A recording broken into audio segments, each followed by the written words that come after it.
1974, dengan selesainya Jalan Balikpapan Samarinda, Gubernur Abdul Wahab Syahrani dan masyarakat Kalimantan Timur mendambakan suatu jembatan besar melintas Sungai Mahakam. Pembangunan yang dilakukan sejak pelita pertama mengakibatkan pertambahan arus lalu lintas semakin cepat. Maka adanya sarana jembatan yang melintasi Sungai Mahakam merupakan tuntutan yang sangat mendesak.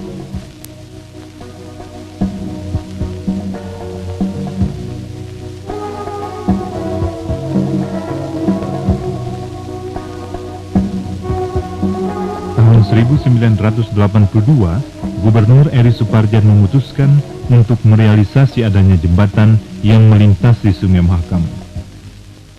Tanggal 13 April 1982, Menteri PU Purnomo Sidi bersama Gubernur Eri Suparjan mengikuti tim survei mencari lokasi yang tepat untuk dibangun jembatan pelintas Sungai Mahakam.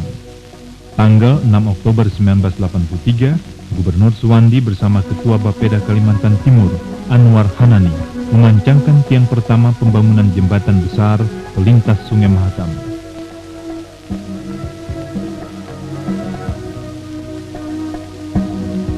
Awal kerja besar dimulai untuk mewujudkan karya besar yang telah lama didambakan masyarakat Kalimantan Timur, Jembatan Mahakam.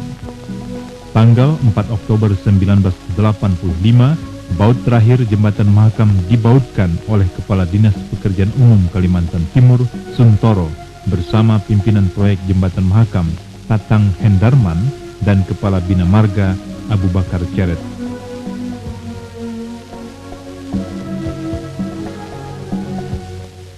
Tanggal 2 Agustus 1986, setelah melewati waktu selama 4 tahun lebih sejak survei pertama, Jembatan Mahakam diresmikan, ditandai dengan penekanan tombol sirene oleh Bapak Presiden Soeharto yang didampingi Menteri Pekerjaan Umum Insinyur Suyono Sosrodarsono dan Gubernur Kalimantan Timur Haji Suwandi.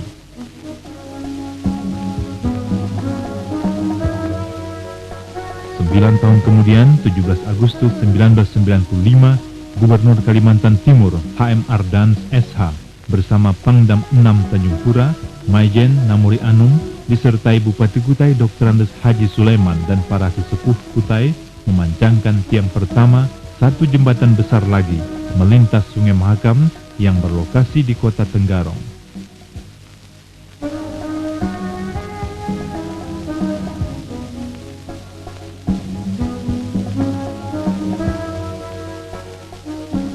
Apakah masih diperlukan jembatan pelintas Mahakam?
Kabupaten Kutai merupakan daerah tingkat 2 terluas di Indonesia. Daerah seluas 94.436 km persegi atau 2,5 kali luas Provinsi Jawa Barat atau 3 kali luas negeri Belanda. Pada tahun 1997 berpenduduk 804.059 jiwa memadat di daerah pantai, terkonsentrasi pada pusat-pusat industri dan menyebar tidak merata ke arah pedalaman dan perbatasan.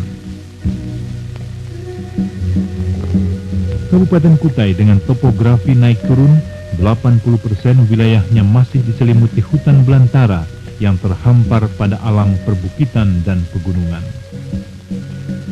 Pada bagian tengah wilayah ini tersebar 17 danau-ranau yang menjadi sumber penghasilan masyarakat sekitarnya. Danau-ranau walaupun merupakan sarana utama perhubungan air, tetapi juga merupakan penghambat transportasi di daerah ini. Pada beberapa tempat, tumbuh gulma-gulma air, penghalang lalu lintas danau, dan pada musim kemarau, air danau menyurut, melumpuhkan lalu lintas danau.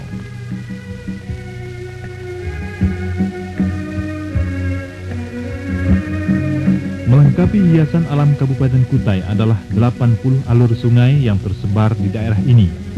Mahakam sepanjang 920 km adalah sungai terpanjang, membentang dari pantai sampai pedalaman perbatasan, membelah wilayah ini sehingga menjadi pemisah berbagai kepentingan. Lekuk-liku alur sungai yang membentuk teluk dan tanjung melipat gandakan jarak perjalanan.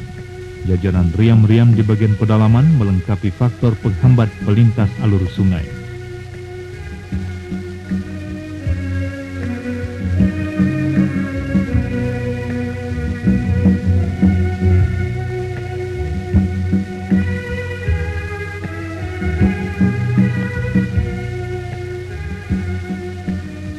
Keadaan alam demikian dan diperparah dengan sangat terbatasnya prasarana perhubungan darat berupa jaringan jalan, menyebabkan sulitnya memacu perkembangan program pembangunan pemerintah daerah tingkat 2 Kutai.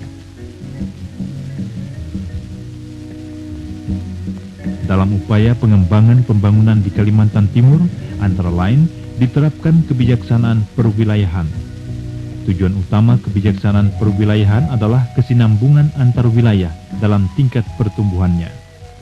Untuk mencapai keberhasilan kebijaksanaan perwilayahan tersebut, sangat diperlukan prasarana perhubungan, terutama jaringan jalan dan jembatan.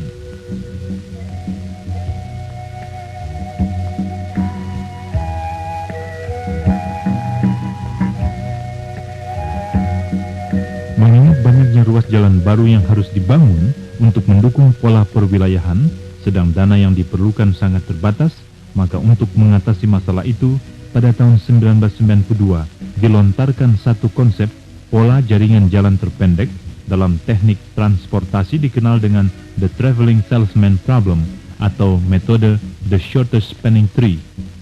Dari pola jaringan jalan ini dapat ditentukan jembatan-jembatan besar yang masih diperlukan di Kabupaten Kutai, antara lain satu jembatan melintasi Sungai Belayan dan Sungai Kedang Kepala, 5 jembatan melintasi Sungai Mahakam. Dari identifikasi jaringan jalan tersebut, lokasi jembatan bisa ditentukan, dan 1 dari 5 jembatan yang melintasi Sungai Mahakam akan berada di Kota Tenggarong. Dari analisa pada berbagai aspek serta pertimbangan pada besarnya manfaat yang akan disangga, maka DPRD Kabupaten Daerah Tingkat 2 Kutai periode 1992-1997 dengan Ketua Dewan Haji Rifat Salmani telah memberikan persetujuan atas usulan pemerintah daerah tingkat 2 Kutai untuk memprioritaskan pembangunan jembatan pelintas Sungai Mahakam yang berlokasi di Kota Tenggarong. Awal pembangunannya ditandai acara pemancangan tiang pertama pada tanggal 17 Agustus 1995 dan dalam proses pembangunannya disebut sebagai Jembatan Mahakam II. Mengingat harapan masyarakat pada manfaat besar yang dijanjikan maupun dana besar yang akan terserap pada pembangunan Jembatan Mahakam II, maka sejak awal pembangunannya telah mendapat perhatian dan pengamatan yang ketat baik dari masyarakat maupun instansi terkait. Tanggal 26 Agustus 1996, anggota DPRD tingkat 1 Kalimantan Timur yang dipimpin langsung oleh Ketua Dewan Hartadi Pram meninjau saat-saat awal pelaksanaan pekerjaan. Rombongan mendapat penjelasan dari pimpinan proyek Bahrudin Nor BEMN SC mengenai peranan Jembatan Mahakam II dari analisa kelayakan ekonomi sampai gambaran teknis jembatan.